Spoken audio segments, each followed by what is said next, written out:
Subterráneos, sonidos subterráneos. Hola, ¿qué tal, gente? Somos Sonidos Subterráneos. Tu programa. Sonidos.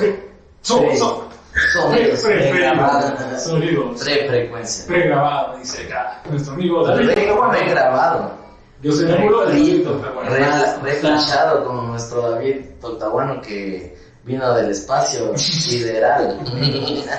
¿Qué más? ¿Cómo les va? ¿Y cómo han estado? Estamos en una nueva emisión de Sonidos Subterráneos hoy para conversar un poco sobre uno de los ejes sobre los cuales gira este programa, que es el cine y la televisión, porque somos fanáticos de ese séptimo arte. Cinéfilos, por acá cinéfilos, por acá seriéfilos, ya declarado, por acá cineasta.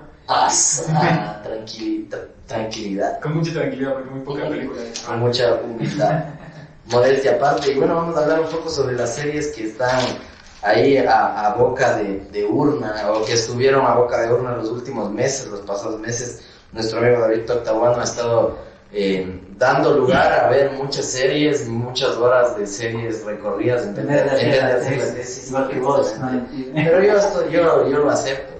Yo lo acepto. Aquí tengo el esfero de la tesis para los que han visto desde el capítulo 1 esta tercera temporada. Les vamos a hacer la pregunta ahí en comentarios. ¿En qué número del programa no hablamos del esfero de la tesis? Nuestro bolígrafo, queridos. ¿Cuál fue la última serie que se vio? Estoy viendo The Last of Us. No sé si han visto el videojuego. Que está En HBO. No, estoy en una señal pirateada porque no tengo para pagar. Conozco del videojuego. Para pagar. Claro, yo No conocí. me enterarme más, pero no conocí. Claro, yo conocí el juego por un pana que se llama Alex Barragán, que es un vecino, entonces él me invitó a jugar una vez y desde ahí me pareció como que interesante el videojuego, porque o sea, no es como que el videojuego tradicional donde matas zombies como tipo Resident Evil, sino como que te va construyendo una narrativa medio interesante mientras vas jugando. Entonces me parece interesante y por eso también le di la oportunidad a la serie. Realmente está muy muy buena y les recomiendo verla. Bueno, no es que he visto tantas series, por ejemplo, aún no he visto Game of Thrones, no he visto nada, no he visto tampoco esta de los vikingos, pero por ejemplo sí he visto estas series, digamos, un poco más renombradas, como yo que sé, Doctor House, Breaking Bad. Vikingos, no creo que usted, siendo un fanático de la música nórdica y pagana, no haya podido ver Vikingos. Ahí por cosas de la vida no he visto Prefirió verse Betty la Fea. O sea, sí puede ver. Tiene también sus cosas interesantes. Eso llama la atención, o sea, yo tampoco soy seriéfilo, por eso no te puedo dar la razón con algunas cosas de ahí. Y lo que dice es interesante, Betty la Fea, me llamó la atención hace mucho tiempo, ¿sí? Yo hablándoles desde este ámbito de la cinematografía y algunos estudios que justamente en cuarentena mejor me puse a leer. Como digo, no soy cinéfilo ni seriéfilo, pero le entro al ámbito cinematográfico, me puse a leer entrevistas, por ejemplo, del Gabo, que él fue el que creó la unidad de cine, o sea, la escuela de cine, la que es más reconocida a nivel latinoamericano en Cuba, y algunas cosas que tuvo relación por lo que él es el que crea la novela, no telenovela, más conocida en el mundo, o sea, de habla hispana, más traducida, más vendida y más leída. Claro. Y me llama la atención que la telenovela más traducida, más recreada, porque hay una versión en Rusia, en Turquía, en mandarín. La más versionada, Sí, versión no traducida. En francés, en italiano. Y no doblada, versionada. Es que sabes lo ¿Te gusta doblada? Sí, la doblada entera, toda. Es que sabes lo interesante de esa. Idioma original. Sabes lo interesante de esa Betty la Fea, que no es una novela. ¿Sabes? Como que como decía el creador, una antinovela. Porque. Como Batman. Claro, o sea, verás, porque. ¿Cuál era la crítica? O sea, en ese tiempo creo que estaban, porque esto vi en un reportaje, que se me fue el nombre de ese canal, pero vi el reportaje de que, por ejemplo, estaban en boga tipo, esa novela Mayra de Barrio, por ejemplo, ¿no? Donde tenía ya un modelo, un esquema de la novela, del personaje, donde era la chica pobre que después conoce el man que es millonario, y después se casa con el man, se hace millonario y bla, bla, bla. Cambio de una vida. fórmula que dio mucho éxito en Claro. todas las novelas, creo, ¿no? Y en Betty la Fea se arriesgaron a cambiar la fórmula, a darle otro giro. Y justamente, primero le ponen a la protagonista, le ponen así, de una manera más ordenada. más horripilante. No sé si horripilante, pero bien pintoresca se podría decir. Y son dos telenovelas que rompen eso, ya voy a mencionar. ¿Y de dónde? Pues es que bueno, más allá que horripilante, creo que es como fuera de contexto. Claro, ¿no? o sea, en una empresa de modas, y que vaya una mano. donde hasta así. las secretarias despampanantes, rubias. Y sabes, Y sobre todo que en esa época no se atrevían a romper así. claro, Vamos por acá, no se atrevían. Ahora como que dices, sí, ya lo hubieran hecho. Pero incluso no. antes de que me olvide, hay una escena donde esta man de Betty la Fea nombra a Rosa Luxemburgo, así. O sea, ¿qué onda? Sí. ¿En qué capítulo? Episodio No me acuerdo, la verdad, 255. pero Creo que la son man- 500 episodios, algo así, 462. Pero en la entrevista le preguntan al director, al guionista, le dice, ¿por qué así? Y una fea, le dice, mira, yo ya veía que mis hijas estaban creciendo y van a ver telenovelas, y yo como padre y como creador de contenido audiovisual telenovelesco, sé que van a replicar, ¿y qué les voy a demostrar? Que el éxito está en que, sea como sea, se casen con un millonario para que sí lleguen y consiguen Con esto, Doberman. lavándole los platos, dijo, no, entonces él en la entrevista dice, entonces vengas, mis hijas quiero que vean que más allá de la belleza de cualquier, o sea, algo romantizado igual de cualquier manera, pero de ahí se la pensó y dijo, quiero que vean que hay algo más allá de la belleza Sí. para casarse con un millonario exitoso. Y digamos que esa es la fórmula, ¿no? Que rompió ese esquema de las novelas mexicanas, venezolanas, de mismas colombianas. Y claro, o sea, porque además de ser una novela también era como que una comedia, así. Entonces, aquí en Ecuador me acuerdo que fue el boom de esa novela, pero, o sea, todos hablaban, incluso programas de televisión programas de aquí de ecuatorianos iban a hacer reportajes sobre las grabaciones de esa novela, y bueno, esa como que fue, digamos que ese fue para la gente de mi generación, fue como que la entrada a la televisión, así. Y ahí estamos hablando de cómo tienen algo que ver con el guión, sobre todo porque dicen, están hablando de la telenovela. Pero, sí, o sea, ¿por qué no se tradujo? ¿Por qué estas novelas, novela y telenovela de Colombia, tienen alguna narrativa, algo especial? Que no solo es que le doblaron los idiomas, que hicieron una versión coreana, una versión tailandesa, filipina, Mexicana. Rusia, ucraniana, mexicana, estadounidense, de Netflix. Ya, entonces, ¿cómo manejan la narrativa y cómo hacen para que la gente, por qué no va a decir, a ver, María Mercedes, hagamos, María la del Bar, no, o sea, ¿por qué esto? ¿Y qué pasó? Hay otra Y no cosa solo que- traducidas, sino también adaptadas, adaptaciones. Es que eso, adaptación gringa, todas las que mencionamos no son traducidas, son versiones. Le hicieron una versión en Tailandia, le hicieron una versión en Rusia, en Ucrania, hicieron una versión en Italia, o sea, como 23 versiones de Betty la Fea. Eso digo, no es porque les llegó a traducir. Claro. Pero en cambio en la Es que novela... también la original está llena de colombianismo, se podría Sí. decir, o cosas que solo puedes entender si es que cachas del contexto latinoamericano, de la costa del Pacífico, del Atlántico. Claro, por ejemplo, ahorita dices si cachas, y muchos otros latinoamericanos ni saben qué es cacha. Cacha. O los peruanos, ellos deben cachar bastante. Y el me imagino. cacha. Saludos para los peruanos que sí cachan esto. Bastante, ya. Entonces, eso también me di cuenta así en esto de guionizar, de revisar los guiones, de ver cómo manejan la dramaturgia Pedro el Escamoso. Cuando está mencionando, o sea, ahora puede pasar cualquier cosa, ahora no te sorprende. Pero el Davicho dice, mira, de que viene, si es que es un hombre protagonista, ¿qué puede ser? Recién Pero, falleció, pero un protagonista de... no soy ni telenovelístico, pero le analicé de esta manera. Novelero, se dice. No, soy novelero. telenovelero. Bueno, la cosa es que, por ejemplo, me llamó la atención que Pedro el Escamoso es una telenovela que en esa época donde tú dices, a ver, ya sabemos, todo el mundo dice, ya sé la fórmula, a ver, el rico, Por eso la se pobre. corte usted. Entonces la gente ya sabía y dice, a ver, pero vamos a ver cómo hace para que este protagonista con esta acá, a ver, se casan, no se casan, si es que le deja, si es que con quién se va a casar, toda la expectativa, y no, y llega Pedro el Escamoso y te cuenta el final, o sea, uno espera ver el final y Pedro el Escamoso te contó el final, y de ahí, entonces, ¿de qué va a ver? O sea, te generan más expectativas, no es para facilito, o sea, toda la gente va a ver para ver cómo llega al final, pero te genera más expectativa. Porque o sea, es algo que todas las telenovelas esperan. A ver, dicen, vamos a ver el episodio final, a ver cómo se casan, ya que se va a casar. Y eso, pero ahora todo el mundo te mostró cómo se casan, El cómo spoiler.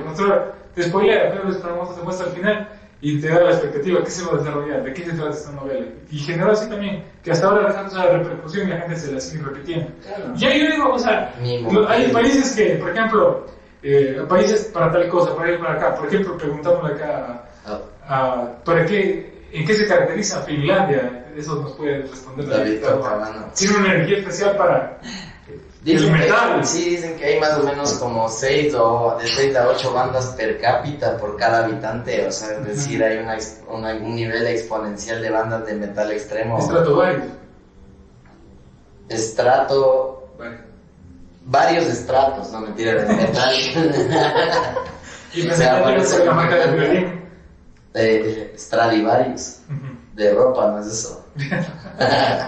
No, pues Este me lo veía así, Stradivarius. claro, o sea, creo que la geografía determina bastante también este tema de las expresiones musicales, y de hecho una de esas expresiones musicales y también obviamente telenovelescas, ¿no? Y creo que para no irnos más a la música, que es obviamente un fuerte, o sea, sigamos, no sé, pues yo recuerdo en cambio una explosión de novelas así como del Medio Oriente que hasta ahora existen, ¿no? Como El Clon o este tipo de cosas, ¿no? Pero mira que justamente En el hemos colegio. pensado lo mismo, que el clon es Medio Oriente, no, el clon es brasileño. Es brasilera. Como no soy Toda tan... ¿Y pero cómo sabe que es brasilera? Es que el dicho es el novelero, entonces... Es Ya brasileña, pues, nada bien. Eso yo no sabía. Esto fue con Betty la Fea, creo que fue mismo. Pero se ambienta ¿en dónde? No En se los dos ambienta, países.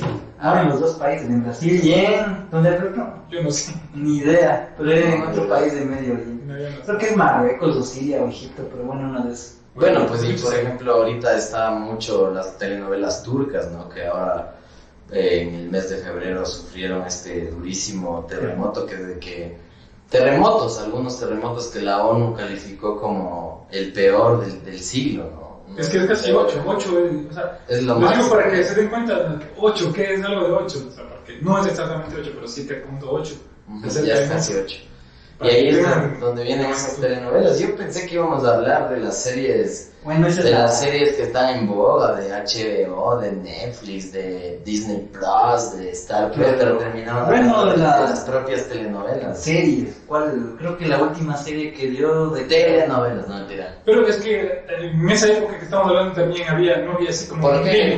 ¿Por qué en Ecuador Había no una hacen? manera, sí hacen, pero en esa manera... ¿Por qué nadie traduce ni adapta las telenovelas ecuatorianas? ¿Por qué la producción? Sí, porque la gente siempre dice... ¿Por qué hacer? El humor. Dice, oh, cine La novela del ecuatoriano. Cholito, por ejemplo. Audiovisual ecuatoriano, la gente dice, ah. Y siempre dicen, o sea, hemos estado reciente por ahí en algunos debates y todo eso, que ¿por qué la gente piensa que cuando no va a ir a ver, no van a llenar el cine ecuatoriano cuando hay una película? Porque va a ser aburrido, o sea.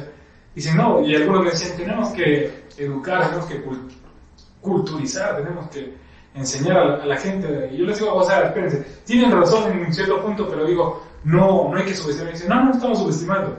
Tienen razón en decir que no están subestimando, pero de alguna manera sí se subestima cuando, si es que tú llegas a ver una película, cualquiera que llegue a ver una película y te dan un manual de cómo ver esa película, porque es ecuatoriana, subestima a la gente sabe cómo se ve Pero la es que película. ¿cómo puedes competir? O sea, ¿cómo puedes poner el Cholito con Pasión de Gavilanes? ¿No? Exacto. Entonces, no es, Los muchos niveles dicen de que... producción. El guión también, o sea, es que el guión de aquí es Exacto. como que nos acostumbramos a un humor muy vulgar también. Tipo vivo. Un humor que se consume bastante también en Perú, siento, ¿no? Un tipo de humor bien pero machista, esa gente también, que pero- hace el audiovisual es gente que estudió para hacer dramaturgia o no, o sea, ahí está la cosa. Y la gente que estudia dramaturgia está estudiando, en cambio lo que sí estudian los otros, estos que dices, son comerciales, la gente está pegada ahí, pero y dice, eso es basura, o sea, estamos viendo basura de televisión. La gente lo dice de esa manera.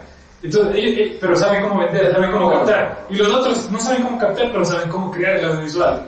Estudian cine con, a ver, digo. A mí el cine sí me gusta. Cine ecuatoriano, no la televisión, no, pero el cine ecuatoriano a mí sí me Pero mucha gente, o sea, eso digo, dice que hay que culturizar y enseñar a los espectadores. la típica, ¿no? La novela, la película base, ¿no? Que es Ratas, Ratones y Gateros. Que marca un cambio. Ahí tenemos Crónicas, ¿cuál más me acuerdo? Mejor no hablar de ciertas cosas, que es tremenda película.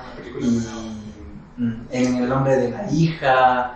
Y hay algunas películas más que realmente muestran que hay una producción audiovisual interesante, solamente que sí realmente falta el apoyo del sector público, del sector privado, se podría decir, y creérsela también, ¿no? O sea, porque ha habido buenos buenos proyectos, incluso por ejemplo este man que llegó recién a Netflix de Enchufe TV, que no es que a mí me agrade tanto, pero de alguna manera muestra que el man encontró como que la fórmula para llegar a esos espacios, ¿no? Como Netflix, que no es cualquier cosa. Es verdad que tuvo que grabar la película en Colombia, tuvo que pedir ayuda a Eugenio Derbez para una escena de 30 segundos, pero ya, o sea, ya creo Ya que es. ya es algo ya.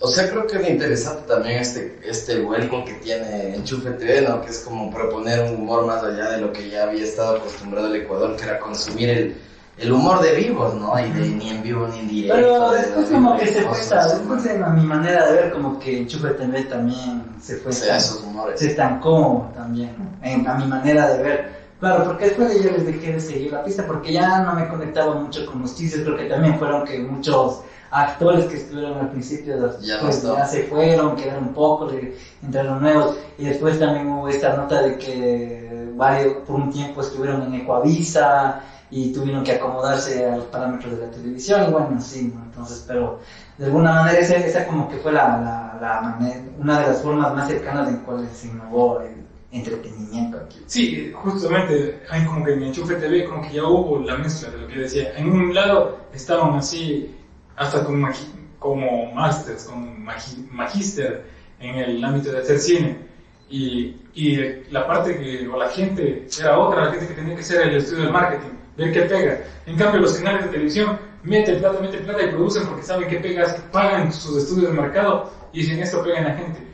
Y le dan a la gente para que haga guiones, es gente que no sabe de dramaturgia, que no tiene un magíster en el cine, que no es de estudio, que no es autodidacta en el cine, en el audiovisual, en guión. Es gente que está metida en televisión y dice, ya, entonces esto pega, a ver, vamos, tú te pones así, haz como Serrano y tú eres un cholo. Un conocimiento empírico en base a lo que la gente logra festejar. Y saben que no tienen que estereotipar, o que eso causa polémica, y quieren causar polémica estereotipando al cholito, al de afuera de la ciudad, al que llega, al que es de la sierra. Entonces cogen unos estereotipos para causar incluso polémica, porque saben que quien produce es un canal de televisión tan poderoso que va Claro, a causar polémica. Medio racista, hubo una novela en Ecuavisa que se llamaba, me acuerdo de esta, porque más que porque me haya gustado, porque nunca me gustó, porque me indignó que era Rosita la taxista, y era bien obsceno, para mi modo de ver era bien obsceno, ¿no?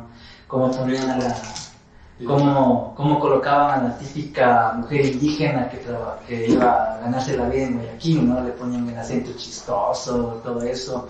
Me acuerdo que incluso en una escena de amor, de romance, le ponen a que ella que actuaba como indígena con el otro tipo en un mercado comiendo papas con cuy, pero de una forma caricaturesca, ¿no? Entonces eso también como que de alguna manera te despertaba la indignación y la molestia, ¿no? De que cómo es posible que que estos canales hagan esto, ¿no? Porque incluso, bueno, una profesora de antropología me decía, por ejemplo, que la figura de Rosita la taxista te distorsiona totalmente lo que es la mujer indígena, porque, o sea, empezando por la vestimenta, o sea, no tiene nada que ver con las comunidades, más bien es una mezcla de varias vestimentas de las comunidades y, como lo dije, o sea, distorsiona totalmente la imagen de la mujer indígena y más bien la coloca en un lugar medio peyorativo, si se lo podría decir. Sí, siempre pasa eso.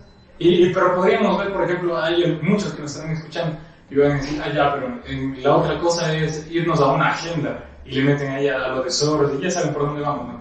Sí. Entonces que hay que supuestamente se está haciendo una agenda para ser inclusivos y meter de alguna manera, para ser indígenas, meter ahí cosas para ser indigenistas, meter así lesbianas, y que no, o sea, no hay que irse ni por el un extremo ni por el otro extremo, porque, o sea, por ejemplo, incluso lo que tú estás diciendo que critican se puede hacer, pero siempre hay que meter o sea, hay que sustentar. Por ejemplo, un ratito te digo que, por ejemplo, tú puedes sustentar e inventarte una estética que no es una cholita real o una indígena. Entonces, tú sustentas eso.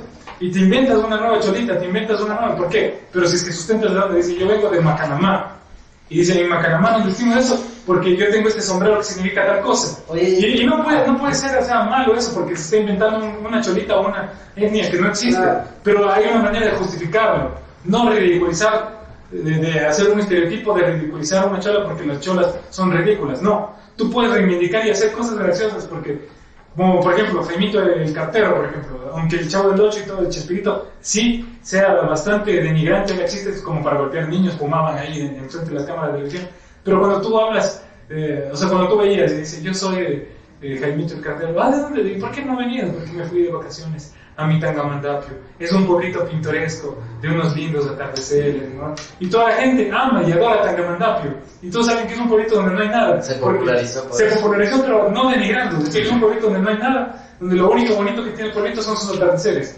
Y la gente de ahí reconoce los de Tangamandapio y dice, este es un pueblo donde no hay nada, ¿sí? Y de suerte, que aunque no hay nada, nos hicieron famosos por los atardeceres, que no sabemos si será verdad. Y le hicieron el También monumento. por el nombre, pues por el juego, porque la nota de los mexicanos es también una nota bien picaresca, pues de encontrarle doble sentido a las Pero palabras. sobre todo la gente le ve así algo, le da ternura de su pueblito. O sea, los que no son ni de Tangamandapio, gente que ni conocía Tangamandapio, le agarró ternura por la manera en que un viejita bonachón, como lo dijo. Entonces yo digo, si hay maneras, aunque no sea el ejemplo exacto que pueda meter, sino que se me vino a la mente, Chespirito. Pero quien no hace un estudio crítico, que solo dice, vamos a denigrar, vamos a utilizar los chistes racistas y vamos a burlarnos de los... O sea, porque te digo, por ejemplo, puedes hacer algo gracioso que no es denigrante. Por ejemplo, es gracioso que un chiquito, que una persona bajita, no alcance a pagar la luz o no alcance alguna cosa. Sí es gracioso.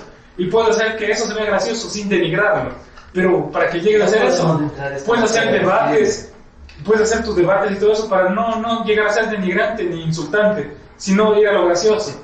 Por ejemplo, yo les recomiendo ver el humor a quienes les gusta, porque no todos tienen por qué gustarle el mismo tipo de humor. Lelutier lleva a esto. Y ridiculiza sin ser denigrante, por ejemplo, lo que estamos hablando de los conspiranoicos. Dice, y este es su programa de televisión, donde vamos a hablar de cosas de los extraterrestres. Y sí está ridiculizando, satirizando, pero no se burla, no dice, son estúpidos, son tontos. La gente oye y se ríe. Hay maneras y maneras, pero sosteniendo con un estudio y viendo la manera de que si no quieres denigrar, insultar. No, pues y además, más allá de eso, volviendo al tema inicial, el tema de las telenovelas, o sea, por ejemplo, creo que las telenovelas dicen que tienen un impacto mucho más allá de lo que vemos superficialmente, que es como la adicción propia de estar ahí día tras día viendo religiosamente las novelas, que es básicamente también como que se perfila un tipo de psicología, porque el ser humano inconsciente o conscientemente es como un ser empático, ¿no? Entonces a la larga como que lo que vemos también asimilamos y asumimos también como cosas propias, ¿no? Entonces eso es bien complejo. Creo que en una clase de Natalia Sierra algo así decía, que más o menos como que la gente de tanto ver novelas es como que interioriza ciertas actitudes y como que replica incluso ciertas situaciones inconscientemente, ¿no? Y ahora O sea, ves con las series, ¿o? Podemos conectar. también con las series, ahora bueno, pues tienes un nivel de catarsis mucho mayor porque puedes coger y ver las series, toditos los capítulos y Netflix nunca te va a decir, oye, ya viste 25 horas seguidas, ¿no? O sea, puedes ver y ver a la larga, ¿no? En cambio la telenovela en la dinámica anterior era como que a través de las televisiones, las televisoras. Y otra cosa que dicen interesante, porque hay hasta una tesis alrededor de lo de Betty la Fea. La Flax. Ajá, entonces es interesante que, por ejemplo, en Colombia decían que mientras daba Betty la Fea no había ningún crimen, ningún hecho Todos se violento. conectaban. Porque todos estaban viendo, o sea, ese era el momento como nacional de unión alrededor de Y era otra dinámica, como nos engancha Netflix, lo que te decías, pero antes la manera de engancharte era decir, y dejar el hilito, igual que la manera de ahora, pero sabías que tenías que esperarte todita la noche, todo el día, y ver que si es que no te ibas al básquet, y ver porque a esa hora te iba a dar lo que te estaba enganchando. Claro, es otra dinámica, pero tenían que jugar con eso los medios, las televisoras. Pero Claro. sí existía, o sea, antes también decían, ahí están con las narices pegadas en la pantalla, y decían que se van a morir, que están muy cerca, y que la gente no deja la televisión. O sea, sí se veía series de televisión. La gente sí veía su Alf, su Supercampeón, Todo. o sea, de todo se veía bastante.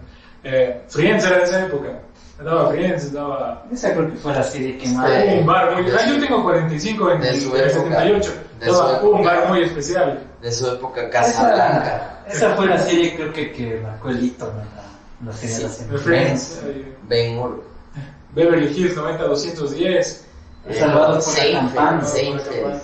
ese No, ya, digamos que las más ese serias, puede ser las como más pues. serias, las más ya psicológicas, como que un tinte más dramático, creo que fue esta de Lost, ¿no? Hay una antes de Lost en la que dicen que tiene influencia de Dark. No sé si viste Dark. Sí, Dark Series. Y si es que buscan, no sé, los que estén, comenten cuál es. Pero es una que pasa en un pueblo de esos planos medios montañosos de Estados Unidos. Se basa y dicen que hace bastante alusión a eso. Y lo estuve viendo para ver cómo es. No me enganchó, pero está bien hecha. En una ciudad terraplanista. Tiene el nombre de... 1899. Tiene el nombre de una conífera. Entonces, el que llega a investigar ahí lo que sucede ahí dice, ¿por qué se llaman así? Se nos acabó el tiempo, amigos, en este nuevo episodio de Sonidos Subterráneos, temporada tercera, ¿no? Ahora con la compañía de nuestro amigo David Octaguano. Tercera 2.5, sí, David Octaguano, que vino desde el espacio exterior para visitarnos. Yo soy el Angulo, acá nos vamos a alimentar un poco con David Octaguano. ¿A qué planeta nos va a llevar David? Ni idea. No sabemos. Vamos a investigar a la luna, qué galaxia, qué planeta, qué sector para adelante nos vamos. Yo soy Chao. el Angulo, Chao. en son de paz. Chao. En son cubano. Mateo Velázquez. Chao. Chao.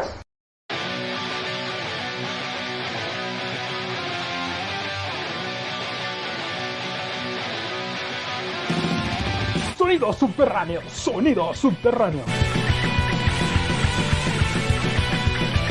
Sintoniza Sonido Subterráneo, tu programa online en vivo, todos los lunes por ecuadortoday.media.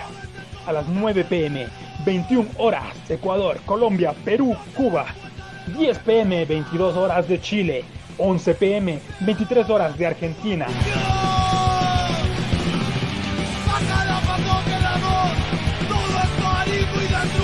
Entrevistas, música, tu ruido favorito, datos de interés, datos de actualidad. Mantente contrainformado.